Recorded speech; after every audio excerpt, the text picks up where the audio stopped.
কামরূপ কামাখ্যা বশীকরণ। কামরূপ কামাখ্যা বশীকরণ, এই বশীকরণটা একটা কালীচালান মন্ত্র দিয়ে বশীকরণ। তো এই মন্ত্রটা একটা সম্পূর্ণ কালকুঠুরি বশীকরণ। এত ভয়ঙ্কর একটা বশীকরণ নিয়ে আপনাদের সঙ্গে কথা বলছি, যে বশীকরণটা পুরোটাই কুফুরি, পুরোটাই শিরকি। কারণ এখানে দুইটা শব্দকে ব্যবহার করা হয়েছে। একটা হচ্ছে দেবদেবীকে ব্যবহার করা হয়েছে, এবং আল্লাহ তাআলার পবিত্র যতগুলো সিফাতি নাম রয়েছে, প্রত্যেকটা নামের পূর্বে যে শব্দটা রয়েছে ইয়া, এই শব্দটা এখানে প্রয়োগ রয়েছে। ঠিক আছে?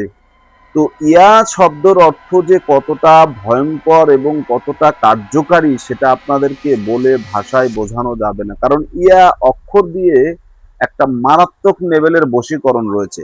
আমার কাছে আরবি ২৯টা হরফের বশীকরণ রয়েছে। আসলে এগুলো দেই না, কেন দেই না জানেন?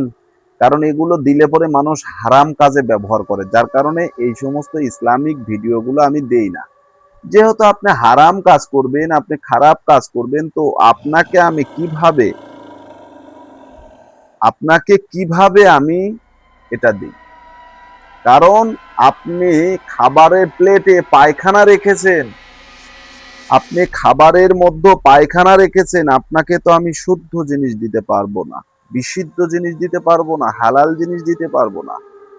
দেশ ও দেশের বাহির থেকে কালো জাদু তন্ত্রমন্ত্র এসকে চ্যানেলটি এই মুহূর্তে যারা দেখছেন, সকলকে জানাই আন্তরিক প্রীতি ও শুভেচ্ছা। ভিডিওর শুরুতে জাতিগতভাবে প্রত্যেকটা মমিন মুসলমান ভাই বোনদেরকে জানাই সালাম, আসসালামু আলাইকুম। হিন্দু দাদা দিদির প্রতি আদাব, অন্যান্য সকল ধর্মের প্রতি আন্তরিক শুভেচ্ছা অভিনন্দন জানিয়ে আজকে যে বিষয়টা নিয়ে আপনাদের সামনে আমি কথা বলছি, কামরূপ কামাখ্যা বশীকরণ মন্ত্র। এই কামরূপ কামাখ্যা বশীকরণ মন্ত্রটা অন্য সকল মন্ত্র থেকে আলাদা। এই মন্ত্রটা একটি কালী দেবী এবং মহাদেবকে নিয়ে। কালী দেবী এবং মহাদেব, এদের সম্পর্ক কিন্তু স্বামী স্ত্রী। তো কালী, এটা হিন্দু শাস্ত্রের, মহাদেব সেও হিন্দু শাস্ত্রের, সনাতনী ধর্মের যারা লোক রয়েছেন, যারা আমার ভিডিওটা দেখছেন, তারা বুঝতে পারবেন যে মন্ত্রটা কতটা ভয়ঙ্কর এবং পাওয়ারফুল। কারণ মহাদেব, সে একজন বিশাল ক্ষমতাধর হিন্দু শাস্ত্রে। তাদের দেবী কালী, সেও কিন্তু বিশাল ক্ষমতাধর তাদের ধর্মে।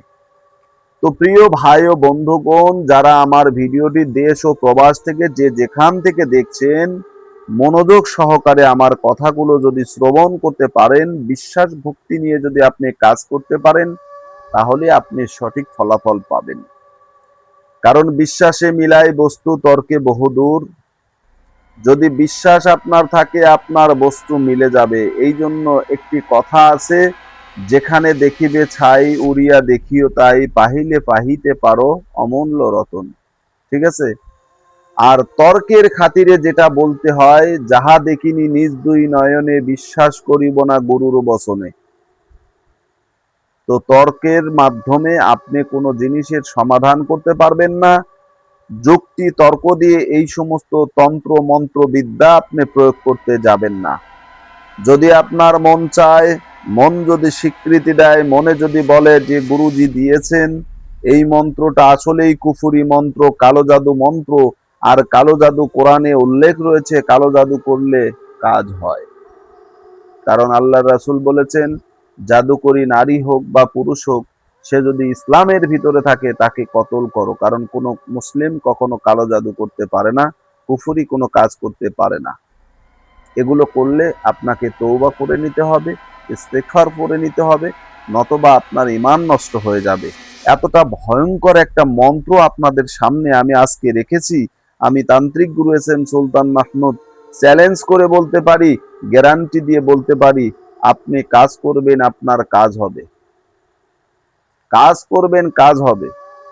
তবে একটি কথা মনে রাখবেন, এই সমস্ত কাজ করার ক্ষেত্রে আপনার যদি কোনো প্রকার ক্ষয়ক্ষতি হয়, আপনার যদি অঙ্গহানি হয়, আপনার যদি প্রাণনাশ হয়, এর জন্য আমি বা আমার চ্যানেল কোনো প্রকার দায়ভার গ্রহণ করব না, কোনো প্রকার দায়ী থাকব না। কেন থাকব না? কারণ প্রতিটা জিনিসের শিক্ষা আছে, প্রতিটা জিনিসের নিয়ম আছে। নিয়ম ছাড়া কোনো কিছুই করা সম্ভব নয়। তো একটা জিনিস 2-4-5 মিনিটে আপনি দেখলেন, দেখার পরে আপনি জানা না শোনা নাই, সেটার সম্পর্কে কোনো বিষয়বস্তু আপনার আগে পিছে কিছুই জানা নাই, আপনি প্রয়োগ করলেন, ক্ষতি হলে আপনার হবে, আমার কিছু না। আমার কিছু না, আমি কিন্তু দায়ভার গ্রহণ করব না। তবে যারা মন্ত্রটা বুকে সাহস নিয়ে প্রয়োগ করবেন, তাদের উদ্দেশ্যে নিয়মটা বলে দিই। নিয়মটা বলে দেই কিভাবে মন্ত্রটা প্রয়োগ করবেন, এই মন্ত্রটার কিভাবে আপনি বশীকরণের কাজে লাগাবেন। যাকে আপনি বশীকরণ করতে চান, এটা নারী পুরুষ উভয়কে বশীকরণ করা যায়।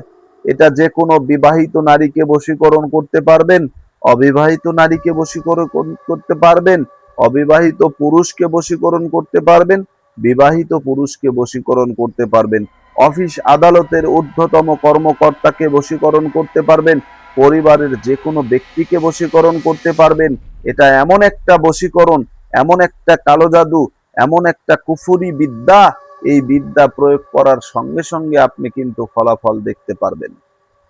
তবে সতর্ক বার্তা একটাই, এটা গুরুমুখী বিদ্যা, কামদেবের মন্ত্র, গুরুমুখী কামদেবের মন্ত্র।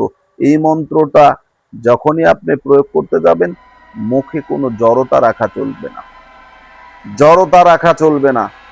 ইয়া দেবী স্মরণ করিলাম তোরে, তোমাকে হাজারো ভক্তি শ্রদ্ধা করি, আমি অমুকের কন্যা অমুককে এনে দে মোরে।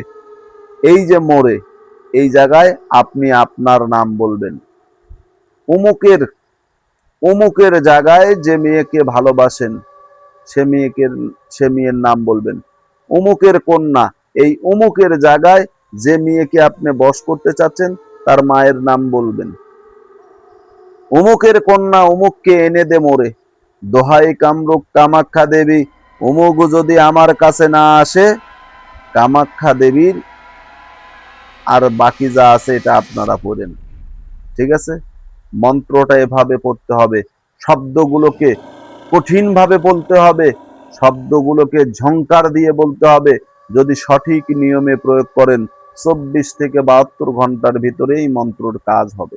তবে মন্ত্রটা সিদ্ধি করে নিতে হবে, স্বয়ং সিদ্ধি করতে হবে। প্রথমত আপনি মন্ত্রটাকে মুখস্থ করবেন, মুখস্থ করার সময় নিরামিষই হতে হবে। আপনি মাছ মাংস দই দুধ খেতে পারবেন না, নিরামিষই খাবার ভক্ষণ করবেন।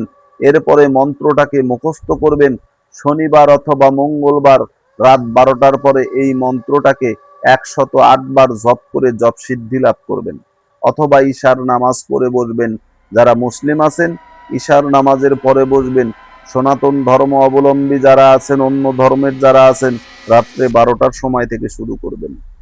এরপরে যখন মন্ত্রটা প্রয়োগ করবেন, তখন আপনি কি করবেন? মন্ত্রটা জপ সিদ্ধি হয়ে গেল, এখন মন্ত্র প্রয়োগ বিধি, প্রয়োগমালা। মন্ত্রটা এমন ভাবে জপ করবেন, জোশ নিয়ে কথা বলবেন। মনে করতে হবে যে মেয়েকে আপনি বশীকরণ করছেন, যে পুরুষকে আপনি বশীকরণ করছেন, সে আপনার সামনে দাঁড়িয়ে আছে। আপনার মন্ত্রের উপরে এমন একটা বিশ্বাস, এমন একটা ইকিন থাকতে হবে যে এই মন্ত্র পড়তে দেরি হবে, সেই ব্যক্তি আমার সামনে উপস্থিত হতে দেরি হবে না। শয়তানের ক্ষমতা আছে, শয়তান ইচ্ছা করলে মানুষকে অছোয়াশা দিতে পারে, শয়তান ইচ্ছা করলে মানুষের অন্তরটাকে কলুষিত করে দিতে পারে। তো প্রত্যেকটা মানুষের সঙ্গে নফসে জিন শয়তান রয়েছে, যেটাকে আমরা নফসে আম্বারা, নফসে মুতমাইন বলে থাকি। এই নফসে জিন যেগুলো আছে, প্রত্যেকটা মানুষের জন্মের শুরু থেকে মৃত্যুর দিন পর্যন্ত, মৃত্যুর সময় পর্যন্ত তারা সাথে থাকে। ঠিক আছে? এই জিন ওই জিনের সঙ্গে একটা আলাপ আলোচনা করে আপনার নিয়ন্ত্রণে নিয়ে এসে দিবে। কাজ করবেন, 100% কাজ হবে। তবে যখন মন্ত্র সিদ্ধি লাভ করলেন, এবার আপনার মন্ত্র প্রয়োগের পালা। তবে সিদ্ধি করার সময় ধূপ লবান জ্বালিয়ে নেবেন, শরীরে সুগন্ধি মেখে নেবেন। 3টা গোলাপ ফুল আপনার 3 সাইডে রাখবেন, একটা হাতের ডান সাইডে, একটা মাঝখানে, একটা হাতের বাম সাইডে। আসন পেতে বসে মন্ত্রটাকে জপ সিদ্ধি করে নেবেন। এরপরে যখন মন্ত্রটা প্রয়োগ করবেন, শনিবার অথবা মঙ্গলবারের দিন ধার্য করে নেবেন। শনিবার অথবা মঙ্গলবারের দিন ধার্য করবেন। করার পরে আপনি মন্ত্রটা প্রয়োগ শুরু করেন। যদি যাকে আপনি বশীকরণ করতে চান তার যদি ছবি থাকে, একটা ছবি আপনি সামনে নেন, ছবি যদি না থাকে কাছে, মোবাইলে ছবি যদি থাকে, মোবাইলেই আপনি ছবি দেখে কাজ করতে পারবেন। মন্ত্রটা জপ করা শুরু করে দেন। মন্ত্র জপ করবেন, তাকে স্মরণ করবেন, মন্ত্র জপ করবেন, তাকে স্মরণ করবেন। এই অবস্থায় এক টানা আপনি 3 থেকে 7 দিন 5 দিন কাজ করতে পারেন। যারা তান্ত্রিক কবিরাজ রয়েছেন 1 থেকে 24 ঘন্টার ভিতরে কাজ করে দিতে চান, 3 দিন টানা কাজ করবেন। কাঙ্ক্ষিত ব্যক্তি আপনার কাছে আসতে বাধ্য হবে। সে থাকতে পারবে না, যেথায় থাকুক না কেন সে দৌড়ে আপনার কাছে ছুটে চলে আসবে। অন্ধকার আলো দেখবে না, সে শুধু একটা জিনিসই চাইবে, সেটা হচ্ছে আপনার ভালোবাসা, আপনার একটি সহানুভূতি, আপনার একটু মায়া মহাব্বত, আপনার একটি শরীরের একটি স্পর্শ। তার জন্য ব্যাকুল উন্মাদ হয়ে সে আপনার কাছে পাগলিনী হয়ে ছুটে চলে আসবে। এটা এতটাই পাওয়ারফুল। যেদিন আপনার মন্ত্র প্রয়োগ শেষ হয়ে যাবে সেদিন আপনাকে একটি কাজ করতে হবে। এই কাজটা জাগ্রত করে চালান করে দেওয়ার জন্য 7ম দিনে টানা 7 দিন কাজ করবেন। মেয়ে যদি আপনার কাছে চলে আসে তারপরেও কাজ বন্ধ রাখবেন না, কাজ চালিয়ে যাবেন। 7ম দিনে এই মন্ত্র প্রয়োগ করা শেষ হয়ে গেলে একটি রাজহাঁস, সাদা রঙের একটি রাজহাঁস নিয়ে আপনি শ্মশানে চলে যাবেন। মন্ত্র পড়তে পড়তে রাজহাঁসের মাথায় ফুঁক দিবেন, মাথায় সিঁদুর পরে দেবেন, একটা ধারালো অস্ত্র দিয়ে এক কোপ দিয়ে কল্লাটা দুখণ্ডিত করে হাঁসটাকে শ্মশানে ফেলে চলে আসবেন। পিছন দিকে ফিরে তাকাবেন না। পিছনে দুনিয়া ধ্বংস হয়ে যাচ্ছে, কিয়ামত হয়ে যাচ্ছে, আপনার ঝড় উঠেছে, বাতাস উঠেছে, সাইক্লোন হচ্ছে, এগুলো আপনার দেখার বিষয় না। একটাই উদ্দেশ্য থাকবে, সামনে অগ্রসর হওয়া। সামনে অগ্রসর হওয়া, এছাড়া আপনার সামনে আর কোনো পথ নেই। যদি পিছন ফিরে চান, আপনার যদি কোনো ক্ষতি হয়, এর জন্য আমি বা আমার চ্যানেল দায়ী থাকবো না। যদি আপনার প্রাণহানি হয়, আপনি মারা যান, আপনি যেতে পারেন, আমার কিচ্ছু যায় আসে না। যদি মনে দম থাকে, বুকে সাহস থাকে, কাজটা করতে পারেন। এই নিয়মে করবেন, 100% কাজ হবে। ভালো থাকুন, সুস্থ থাকুন, দোয়া করবেন আমার জন্য। চ্যানেলে নতুন হলে চ্যানেলটা সাবস্ক্রাইব করবেন। আল্লাহ হাফেজ।